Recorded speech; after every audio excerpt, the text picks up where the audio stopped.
Here is another serye ng buhay ko dito sa Saudi Arabia. Isang mapagpalang araw po sa inyong lahat. Dalangin ko po ang kaligtasan ng bawat isa. Muli, welcome back po sa aking munting channel. Ito na nga po yung part 2 ng aming pamamasyal kahapon. Abay, napakaganda naman po talaga dito sa taas. Nakikita niyo po ba yung nasa likuran ko? Na para pong nandito na ako sa langit sa sobrang taas nitong kinalalagyan namin. But, pangalahati pa ng puto naman bundok na inakyat namin. At kahit dito po nakasunod pa rin yung mga pusa sa amin. Hindi ko alam kung bakit napaka-amo ng mga pusa dito sa aking amo. Kahit saan kami punta ay may mga pusa kaming hindi naman amin. At bising-bising nga itong mga chikiting na to sa panlalaro nitong buhangin. At ito pa makikita nyo sa bandang likuran namin, yung mga naglilipad-lipad na kasakay sa ewan, hindi ko pa alam po anong tawag yan, alam nyo naman. Hindi ko naman talaga alam yung tawag yan, basta yung parang parachute.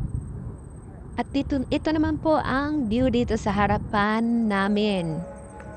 At yan po nakikita ninyo, extra ko muna yung pamumukha kong malapad. Di ba napakaganda po?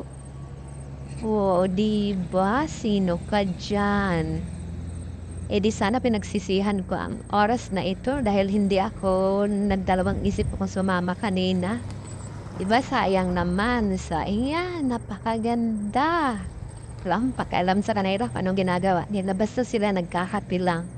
Hindi na ako nagkakapi. Nagkapi rin naman ako. Pero mas gusto ko ang kumuha ng mga view. Mas maganda po ito mamaya kapag natakip silim. Yan, sa likuran na part po, yan siya.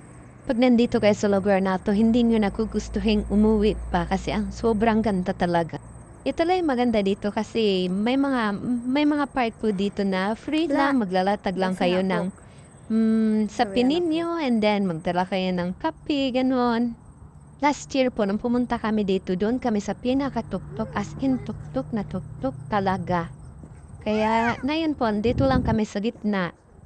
At kinuhaan nga po ako ng aking amo dito para akong gimang. So yan, pauwi na po kami at gabi na. Tingnan nyo naman po kung gaano kaganda itong makikita nyo sa ibaba. Diba po?